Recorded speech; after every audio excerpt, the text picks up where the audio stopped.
Today we'll start off with a basic definition of factoring. To factor, what does it mean to factor? And let me give you a numerical example. If I said to factor 15, what would you give me? 3 what? 5? 3 times 5. The key word there is times, 3 times 5. When you factor a number, you instinctively write it as a product of two numbers, don't you? So that's what it means to factor something. Let me give you a definition. To factor means to express as a product. Okay? To express as a product. That's what it means to factor numbers. Now, from your previous algebra background, I think you probably have already done at least two main types of factoring in addition to numerical factoring. And let me start with just give you a sort of an outline of what types of factoring I would expect to use. And let's call this guidelines to factoring. And I'll try to give you guidelines to factoring.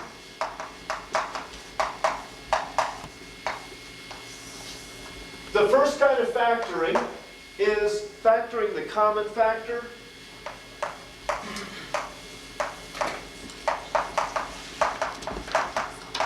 And as a simple example of that, consider what would you do if you had 5x plus 15? Is there a common factor? 5. Okay, so what would you do with that 5 if you're asked to factor it? Pull out the 5. What's left would be what? X plus 3. Now, do you see that this 5 times quantity x plus 3 is in a factored form? Because why? How do you know it's factored?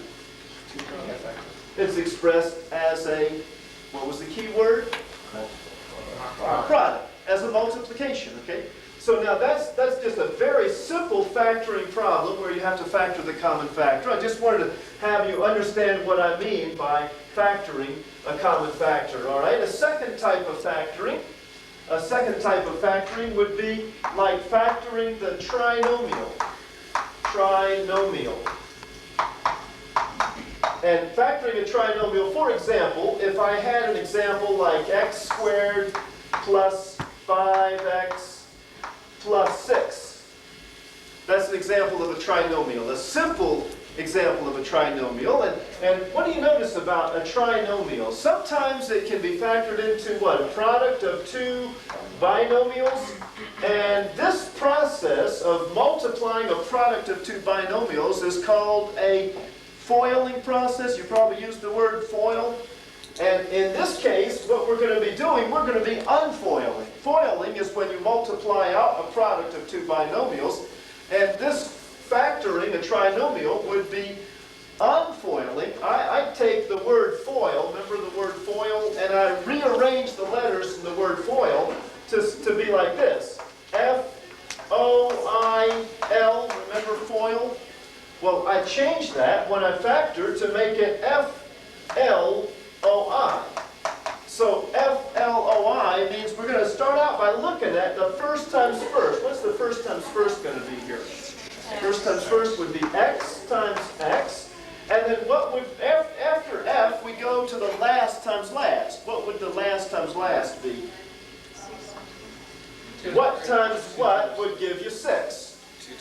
And did I hear anybody say 6 times 1? I didn't hear anybody say that. But what if somebody said 6 times 1? Wouldn't that give you 6? Yes. But why did you not say 6 times 1? Because you need to make the OI part, needs to add up to 5. So naturally, you're not going to put 6 times 1. You're going to put 2 times 3. And then the signs would have to be what? Positive. Positive, positive. All right? So I want to say some more about these two topics in the assignment for next time. And then I want to go on in these into some more advanced topics. Now, topic number three is called factoring by grouping. And then topic number four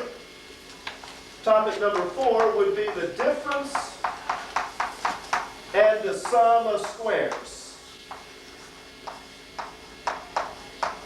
Now those are probably topics that are new to you. I don't think you've done well, no, you probably have done a little something with factoring by grouping. I believe we do teach that in basic algebra.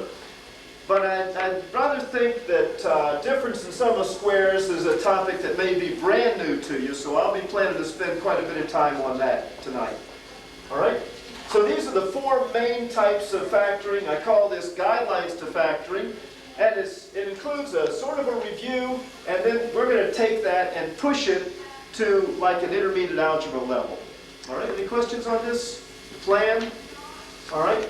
Now, the plan that I have is to begin by assuming that you know the first step in any factoring problem is to look for a common factor. That should be the very first step in any factoring problem, factor out the common factor.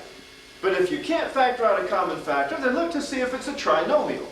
So I'm going to use for tonight a handout on factoring trinomials, which if you're seeing this by video, the handout is available in the Learning Center at Hunt Club. It's also available in the Learning Center on the main campus, I believe. And I just want to do a quick run through a few problems here and realize that this is a review. There are 22 pages of problems, and that's probably long for intermediate algebra, wouldn't you think? So I don't want you to get tied up in this. I just want you to get as much of a review as you need. Do the odd problems or do the alternate odds, or do 3 problems on each page if that's all you have time for. But get enough review so you'll be able to have a good, strong foundation going into the intermediate algebra problems that we'll be doing a little bit later. Let's start with page 3, number 17 as a sample problem. Page 3 of the handout, number 17. And the problem says x squared plus 10x plus 16. Now, the first thing you do, you look to see, is there a common factor? Is there a common factor? No common factor. So the next step would be to put 2 sets of parentheses, right? And the first times first would have to be what times what to get x squared? Xx. How about the last times last? 2 numbers whose product, I need 2 numbers whose product is 16. 2 and 8. Some of you got that right away, but what if you couldn't think of 2 and 8? Is there a way you can list all the possibilities? If you started with 1 times 16, and then take 2 times what? 8, and then 3 doesn't go into 16, and then what?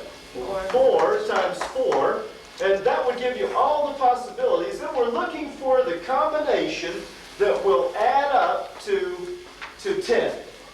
And of course the combination would be 2 and 8. So if you put 2 here and 8 here with plus plus, does it matter? Which order you put it? Does not matter. Okay, so that's easy, isn't it? Okay, let's go to the next page. Squared minus 20x plus 36. So again, there's no common factor, so we'll do 2 sets of parentheses. And what would you say for the numbers? X, and then what? What's the next number we look at here? Do we look at the negative 20x? Skip over the negative 20x. After you do the xx routine to get x squared, then go right to the last times last, which has to be the 36, okay? And what times what would give you 36 that will add up to 20?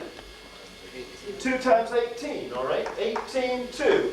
And that would be what signs? Both negative, because it has to add up to a negative 20. You see, we need it to add up to a negative 20x. So that means negative 18, negative 2, or negative 2, negative 18. Any questions on that? All right. Another example, look at number 50 on page 5. Page 5, number 50.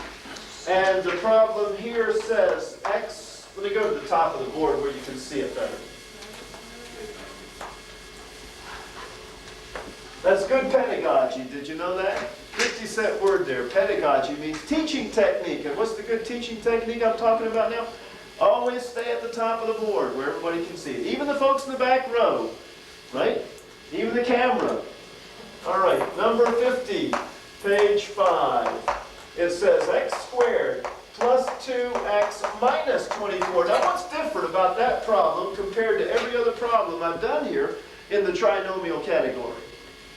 You see something that's different there? You start off with what? Same old thing, xx. xx gives you the x squared. But now, what's different? Your last times last is negative. All right, the last times last down here is a negative 24. So what I'm going to have to do now is find two numbers that I can subtract the numbers and end up with 2. Instead of adding the numbers to get the middle, I have to subtract the numbers. So what am I going to use for my numbers? 6. 6 and 4? Negative 4. 6 and 4, and which one's good? This is going to be a plus 6 and a negative 4, right? Plus 6 and a negative 4. Any questions on that? All right, what if you put x minus 4 and x plus 6? Would that be okay if you put it in the wrong order? As long as you've got the plus with the 6 and the negative with the 4, it doesn't matter what order. Okay? All right, now turn the page again. We'll get right on through this. See what I mean? We're going quickly. By the way, if you need more help with this handout than what I'm giving you, be sure to check out the other video called Basic Algebra, Factoring Trinomials. All right, going over to number 12 on page 9. Page 9, number 12. And the problem says 8x cubed minus 40x squared plus 32x. Let me ask you this. Is anybody ready to go like this? Don't do that. Don't write that down. What's wrong with writing that down? What is the very first step in every factoring problem? Look to see if there's a common factor. And in this case, there is a common factor. In fact, there might be more than one common factor. So if you're going to get common factors, what do you have to get? All of them. The greatest common factor. Yes, the greatest common factor for all of this. What would you have to take out as a common factor now? 8x. 8 and x. And then let's put what's left. After you take out the 8x, what's left in the first position? X squared. Then what? Minus 5x, and then plus 4. And as chance would have it, this trinomial that results might refactor. What do you think? Depends upon who made it up. But, you know, sometimes they're arranged to factor, you know. So be on the lookout, because if a math person made up the problem, it's not unlikely that it'll factor some more. And that's what we call, this is what I call a factoring two-step, you see. The factoring two-step means the first step is to get out the common factor, and then you factor the trinomial that results. Now, so in other words, we bring down the 8x, just like it was there, and then what? X, okay? XX, and then what? Last times last has to be 4. Minus 4. What? 4, 1?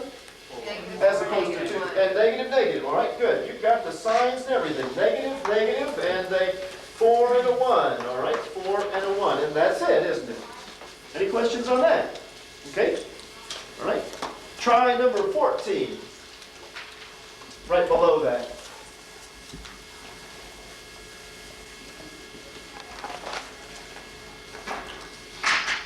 Okay. Number 14, still on page 9, it says x to the 4th plus 2x to the 3rd minus 35x squared. Okay? What's your very first step? Factor out the common factor, which is x squared. Now, if you've got a whole bunch of x's, x to the 4th, x to the 3rd, x to the 2nd, the common factor is going to be the lowest power of that x, right? The lowest power of all the x's up there is going to be x squared, so put that down as the common factor, and then let's take what's left. What's left in the first position? X squared. I don't know if you want to stop and think about this, but how did you get x squared, really? You subtracted the x squared. See, if you take out an x squared, there are going to be 2 less of them than what were there first, right? There were 4 there to begin with. You're taking out 2 of them. That leaves the other 2. So really, you're subtracting exponents, if you want to think of it that way. Now, plus what? 2x, and then minus 35, all right? And lo and behold, that trinomial looks like it might factor to me. So let's bring down the x squared, and then what would you have? xx. Plus minus, and what are you going to try for the numbers? 5 and 7. 5 and 7, all right? 5 and 7. And which one's going to get the positive, and which one's going to get the negative? 7's positive. The 7 gets the positive, right? Because it is the larger of the two, and we want it to come out to a positive 2x in the middle. And the outer times outer would be 7x, the inner times inner would be negative 5x, and sure enough, 7x minus 5x equals 2x. So it matches, okay? Any question on that? It checks. All right?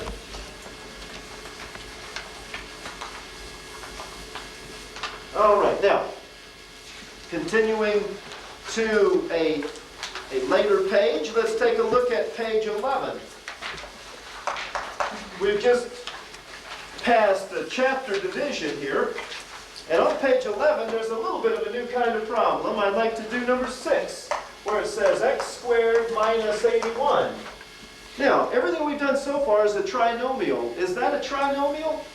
Trinomial means 3, right? So if this is only 2 terms, it's not technically a trinomial unless you want to think of something that is that there's an x term that's 0, you see.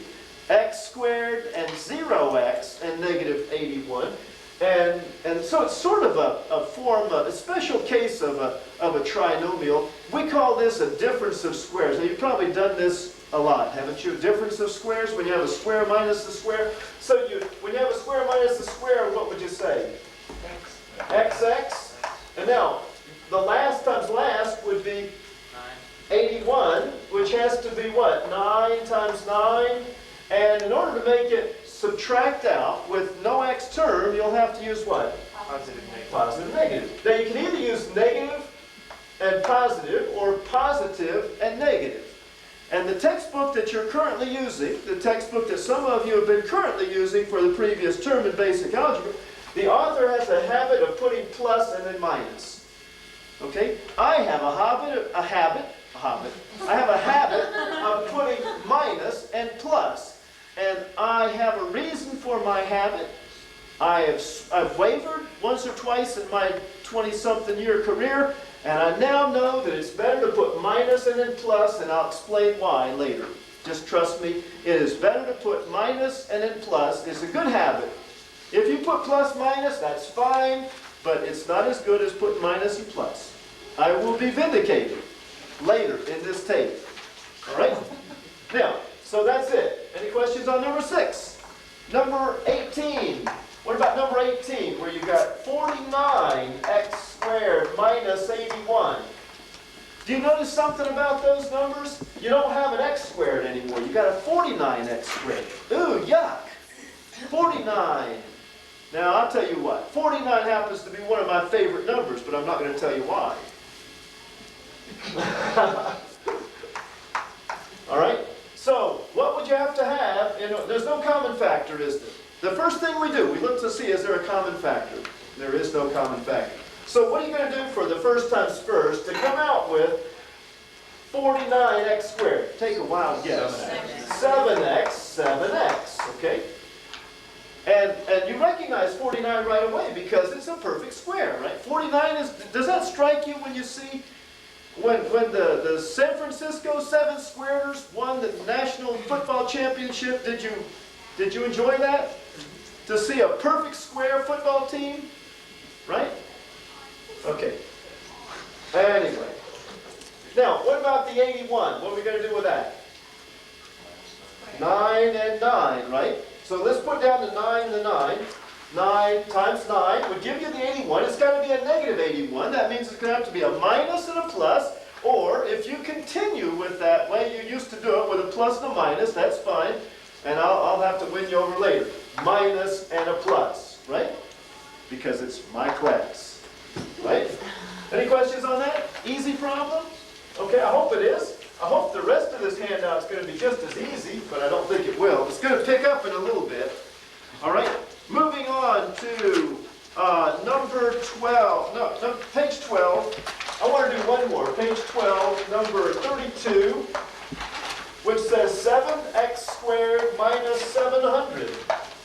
Now, is there something you need to see about this right away? Something you need to see first? There's a common factor, isn't there? Make that a habit. Always look for a common factor first. Take out that 7, and then what's going to be left? X squared minus 100. And then let's try to factor the x squared minus 100. That'll be easy. Once you get to there, you can't miss it, can you? What would it be? X minus 10, x plus 10. You couldn't possibly miss that one, could you? No. But I missed it. The answer's wrong in the back of the handout. So I just want to make sure I got that one corrected. And I'm even admitting it on camera. Can you believe this? All right. Now, next problem on the next page. Hurrying through this handout so we'll have time to learn some intermediate algebra. I think we can go on to, how about page 14, number 62. Page 14, number 62, which says x cubed minus 12x squared plus 36x. And again, what's the first thing you look for in factoring? Common factor, which would be x. So we're going to take out the x, and we're going to have left what? X squared minus 12x plus 36. Okay? Now, again, you've got a trinomial, so you've got to try it to see if you can factor it again. Let's do 2 sets of parentheses. Bring down the x. And what do you think we're going to have for x squared? Have to be xx, won't it? Xx. And how about 36? That's going to add up to 12. 6 and 6, right? 6 and 6. So you go minus 6 and minus 6. Both minus. See, this plus sign tells you the signs have to be the same. This plus sign says the signs have to be the same, and this sign will tell you what they are. So they are both going to be negative. 6, 6. And instead of writing it that way, there's a cleaner, nicer way to write that. How would you write the answer? X times what? X minus 6. The quantity of x minus 6 squared. If you wrote it like this, it's absolutely correct. Absolutely. It's factored completely. Nobody can argue with it, but you're much better off to write it this way. So this is the best form of the answer. Even though this is absolutely correct, you need to learn to write it this way. Believe me, you need to learn to write it that way. I have reasons for telling you that will be more apparent later. Okay, hurrying through the rest of this handout. Let's take a look at page 15, number 72. Page 15, number 72. It says 16 x to the 4th minus 81. What can you do with that? First, there's no common factor, is there? So let's start with 2 sets of parentheses, and what times what? 4x squared. 4x squared times 4x squared. In other words, it's difference of squares, and the square would be like 4x squared times 4x squared would give you 16x to the 4th. And then let's do the last times last. The last times last is going to have to give you the 81, isn't it? See, this gives you the 4x squared, and the 81 gives you what? 9, 9. And then what about the signs? Negative and positive. Opposite signs? Negative and positive. We're coming right along. And now, is there anything else here that can be factored? How about 4x squared minus 9? Does that impress you as being also a difference of squares? In other words, a square minus a square? If it does, then we'll have to factor it again. And what would it be? 2x times 2x, right? And then what? Minus and a plus. 3 and a 3, right? Right. Does anybody feel like tackling 4x squared plus 9? You may have learned back in your previous algebra course that sums of squares do not factor. And that generally is true. I can't say it's always true. There's a sneaky way that somebody could factor it. There is a sneaky way somebody could factor it. There's using a definition you haven't had yet that people could factor. So I don't ever want to say you can never do this, because as soon as I say you can never do that, somebody will do it, you know. So anyway, let's just leave it like it is because this is, after all, only intermediate algebra. You can't factor the sum of squares at this level anyway. 4x